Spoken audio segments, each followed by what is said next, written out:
Chapter 3, November. Luke. It was November. Apparently, that meant time for Mr. Terupt to get crazy with his math ideas again. I think he was on a mission to put us through his math gauntlet, dollar word. We're going to figure out the number of blades of grass in the soccer field, he announced one day. What? You're going to make us count grass? Peter yelled. That's nuts. No way, Nick was hollering. How are we supposed to do that? Tommy said. I raised my hand. Yes, Luke. You mean we're going to estimate the total number, right? I said. Yes and no, Mr. Terupt said.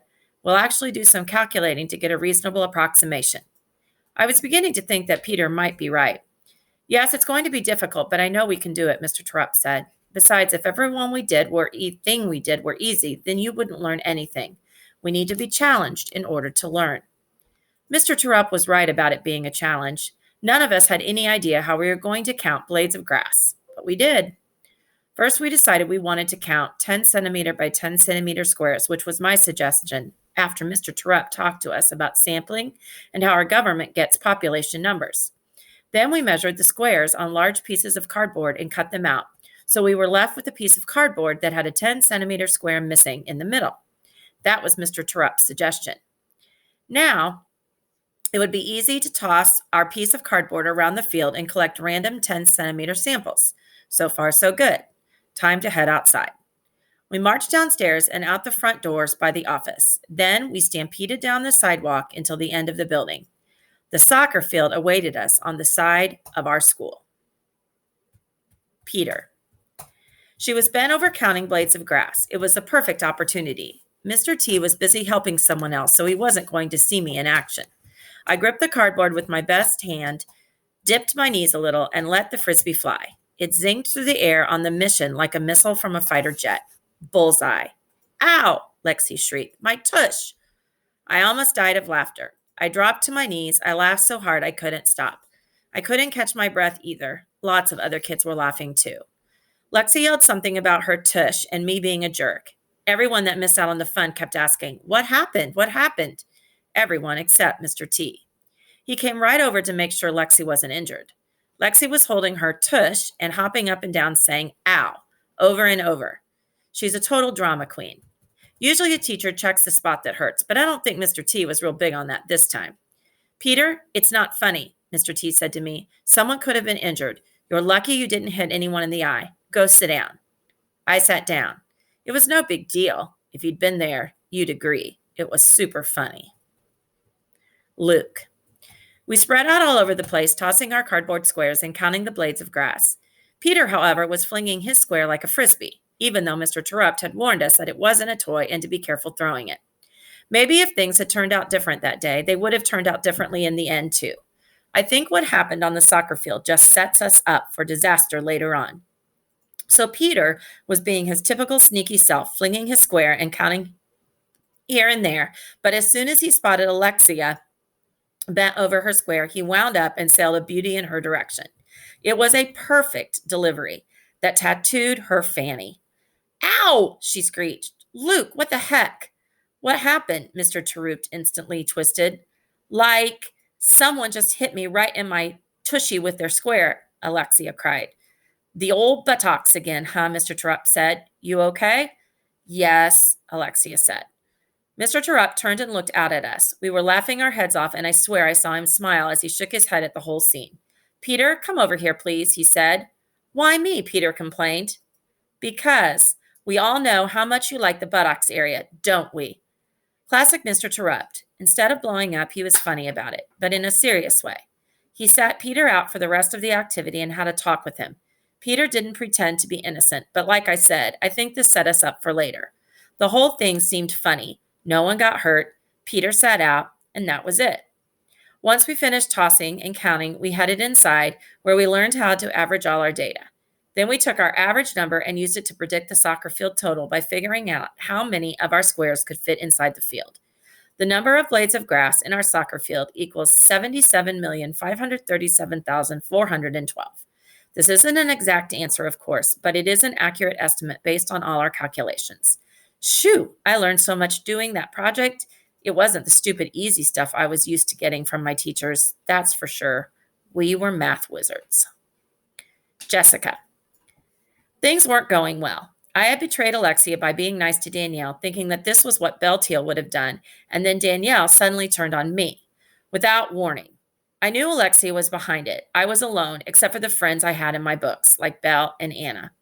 In November, Mr. Terupt introduced us to a book that the whole class would be reading, The Summer of the Swans by Betsy Byers. I had never read this one, or anything by Mrs. Byers for that matter. This book won the Newbery Medal Award back in 1971, Mr. Terupt said. He held the book up.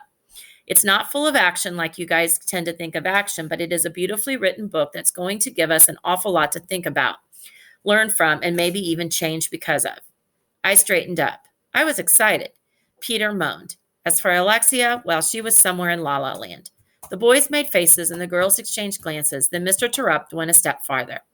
We're not just going to read this book, he said. We're going to do an activity with it, an ongoing activity, more like an experience. Now even Alexia was listening, back from outer space. What kind of activity? Peter demanded.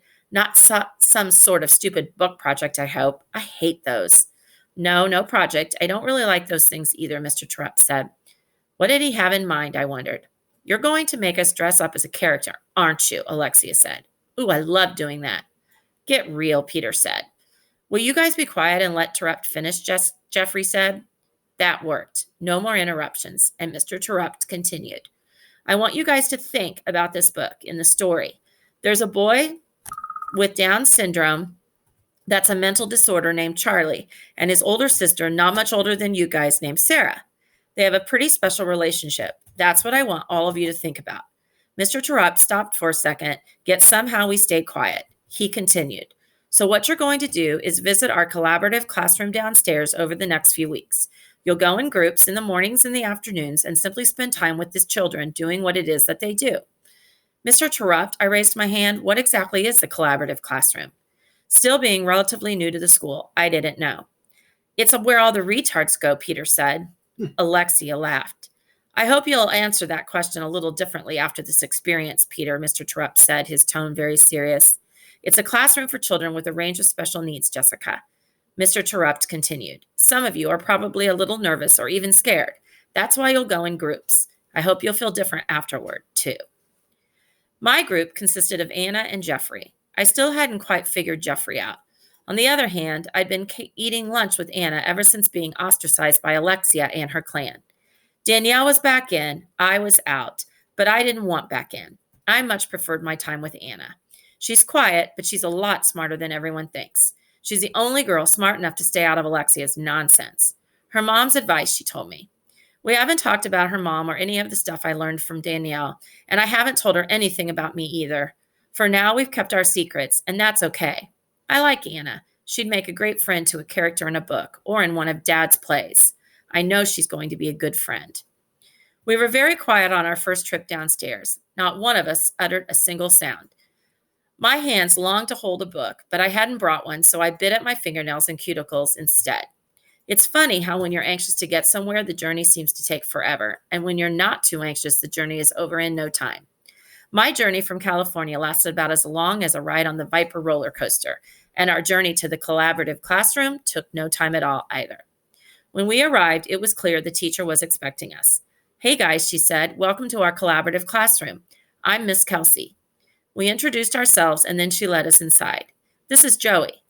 Miss Kelsey pointed to a little boy with boogers all over his face.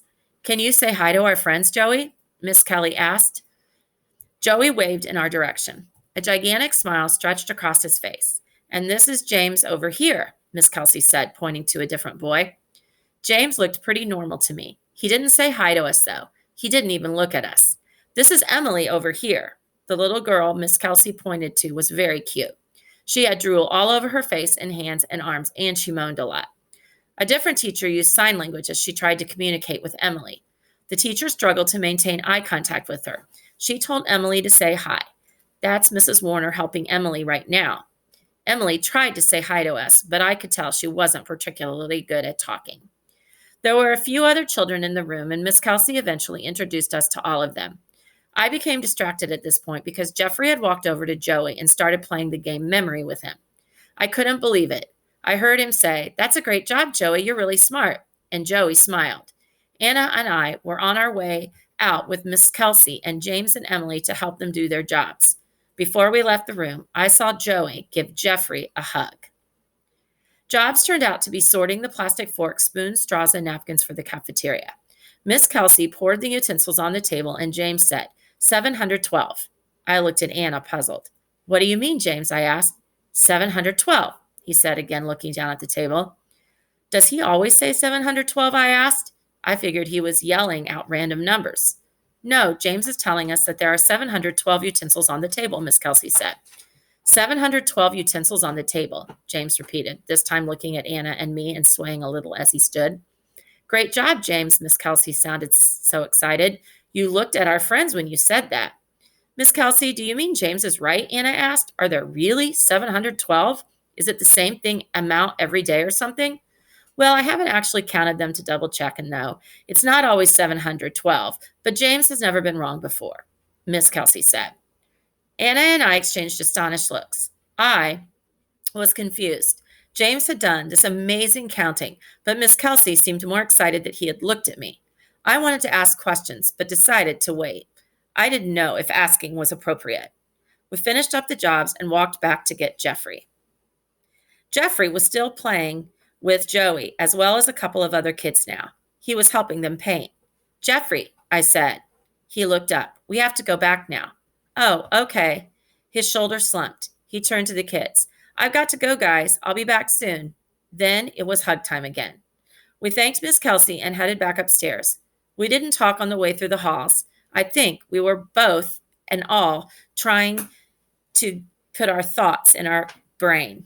Jeffrey was grumpy Jeffrey again, our very own Dr. Jekyll and Mr. Hyde. Jeffrey's point of view. Peter called them retards, and Alexia laughed like it was funny or something. I should have just punched them then. It's a good thing they weren't in my group. I went downstairs with Jessica and Anna. They seemed a little scared, but I didn't say anything. We walked into Miss Kelsey's class and met the kids. They were great. Joey was full of love, and all he wanted to do was play and hug me. He didn't get upset about anything, not even winning or losing when we played games. James was reading this big book when we first walked in. I could tell he was really smart. I figured he was autistic right away because he didn't look at us or say a word. And little Emily was so cute. She needed lots of help, but who wouldn't want to help her? They reminded me of Michael, just like the collaborative kids. Michael had the power to make you feel really good whenever you were with him. Love poured from him. I've never told anyone about Michael and wasn't gonna, but Jessica knew something was up. She's pretty smart. She notices things. After we visited the collaborative classroom a few times, she came up to me at recess one day. I was sitting at the edge of the field, and where no one else ever comes, I was looking through my football cards, putting them in piles by position. You have a secret, don't you, Jeffrey? She said to me as she sat down. What are you talking about? I said. Who do you know with special needs? I kept sorting my cards. I tried to ignore her. I wasn't going to tell her anything. Then she moved closer. I've got a secret no one knows about, too. No one, not anyone at this school, she said. So why would you tell me? I asked, looking at her this time. I was reading this book, Ida B., and in it, the girl finally talks a little about her secret, and it helps her. You're always reading, I said. The characters help me understand and think about things, she said. They help me know what to do. QBs. Where was that pile? Is that why you handle Alexia differently than any of the other girls? I said. I guess. Well, you can tell me your secret. I'm listening. Can I look at some of those cards while I talk? She reached for my running back pile. No. I pushed her hand away. Nobody ever touches my cards. She was quiet. I might have scared her a little. Sorry, I said. I'll just hold my book then. She was quiet for a minute. I waited, and she took a deep breath. My dad didn't come to Connecticut with us, she said. He directs plays and found a girlfriend at his work, a beautiful actress from one of his productions. My mom decided we needed to get away from California and my father. So here we are. I kept sorting my cards, but I was listening, and Jessica knew I was. After a few minutes, she kept talking. She had more to get off her chest. I didn't want to come, but my mom told me I had no choice. Boy, was I over angry with her. Angry like I've never been before. I figured my dad was dumping her, not me, so why did I have to leave too? Silly, right? I could never live without my mom. I stayed busy with my cards because I didn't know what else to do. I didn't want to ruin it for Jessica. She had a lot to tell, so I stayed quiet. What I didn't know at the time was that my dad wasn't only dumping my mom, he was dumping me too. The last time I talked to him was back in the beginning of the school year. He planned to talk to me, but he hasn't called once. I knew what it was like to have a parent that didn't talk to you. I had too, but I didn't know what to say, so I said nothing. Then recess ended. Anna. I was pretty scared when Mr. Terupt first told us about going to the collaborative classroom. I didn't know those kids, only that they were gross and messy, but I didn't complain. I was happy when I found out Jessica was in my group. She and I have been eating lunch together. She's always reading and she's smart, but she doesn't act like a know-it-all. She tells me about her books if I ask without giving away too much of the story. I wasn't expecting or looking for a special friend, but Jessica showed up this year all the way from California, and I like her a lot. I'd like to ask her over to my house, but no one has ever come over before. I'm not sure what Mom would think. I'll have to think about it some more. Jeffrey was in our group too. All I know about him is that he always seems mad at everyone. That wasn't how it turned out, though. Jeffrey was nice with the kids, really nice. And I didn't feel scared because Miss Kelsey and Jessica were with me. Miss Kelsey knew I was nervous, and she helped me get used to everything a little at a time. I noticed she didn't wear a wedding ring. Mr. Terupt had a lot of options. Little Emily was so cute. I didn't want to touch her hands because she always had them in her mouth and had slobbery spit all over them. But Miss Kelsey gave us this handkerchief to wipe her up with every once in a while, and then it was okay to touch her. I held her hand on the way to do jobs, and on the way back, she smiled at me, and then I felt like I was going to cry. I hadn't expected that. One day, after everybody had been to visit the collaborative classroom at least once, Mr. Terupt decided we needed to discuss our group experiences. Mr. Terupt, I said, before we get into a serious discussion, did you know that Miss Kelsey doesn't wear a wedding ring? Is that so? Yes, and neither does Miss Newberry from across the hall. I did know that, but thanks for those observations, Anna. Then Peter started in. Ooh, Terupt and Newberry sitting in a tree. Okay, Peter, ha ha. Mr. Terupt held up his hands. Enough of the matchmaking, though. I appreciate your looking out for me, Anna. Now, how about sharing your experiences? I wanted to tell Mr. Terupt that my mom didn't have a wedding ring, but he'd moved on. Jessica was the first to speak up. Mr. Terupt, why is James in that room? He seems really smart. Yeah, Peter said. He knew how many forks and stuff were on the table without even counting them. You should do some math with him, Luke. Not exactly a retard then, huh, Peter, Mr. Terupt said. No. Peter's voice lowered and so did his head. He's autistic, Jeffrey said. No one said anything, probably because we were so shocked that Jeffrey had spoken at all, and because we didn't know what he meant. James has some things that he's really into, and he knows everything about them, Jeffrey went on. A lot of autistic people have a special talent. James is great with numbers, but he has his problems too. Hey, we should have had him tell us how many blades of grass were in the soccer field, Peter said. Yeah, and then I never would have gotten it hit in the tush, Lexi told him. Peter grinned. But that was the best part. All right, you two. That's enough. How do you know all that stuff, Jeffrey? I said, even before I knew I was asking the question. I felt instantly bad. Jeffrey wasn't looking for extra attention. Jeffrey didn't answer. He was quiet. Again. Danielle. Lexi was in my group going to the collaborative kids. Part of me was happy about that. Part of me wasn't. Things were a little confusing. Every time we went to the collaborative classroom and every time we came back, Lexi would talk bad about Jessica, even Anna sometimes. Don't you think Anna belongs in this room? She's like so stupid, Lexi said one day. Even if I wasn't supposed to be friends with Anna, I knew she wasn't stupid. I knew because she was my plant partner and she helped me a lot during the unit. Plus, Anna was the only girl not involved in Lexi's schemes, which made her brave, too. Like, Jessica should just stay down here. She doesn't have any normal friends, Lexi said. The weirdest thing of all was that Lexi was really nice to the boys and girls in the collaborative classroom. Joey loved her. Okay, Joey loved everyone, but he always smiled and hugged Lexi. And she was really patient with Emily, too. Seeing Lexi like that helped me feel more comfortable in the room, and I had a good time with the kids, especially James. Jeffrey told us that James had certain things he was really into, and one of them was farms. His brain was crammed with information about tractors and machines and cows and milk. So I brought in a bunch of pictures from home, and James went nuts. He spotted off facts nonstop as he looked at each picture. Udders. These are the cow's udders. Clean her off and use teal dip. Next picture. Hey, Find it in bales or rolls. It's hard work to hay. Throw the bale off the wagon and put it on the elevator. Stack the bales in the hayloft. Next picture. John Deere tractor. Classic green and yellow. Lots of horsepower. James talked more to himself than anyone else, but that was okay. His mind was racing. When our time was up, I tried to take the pictures and he started screaming, really screaming.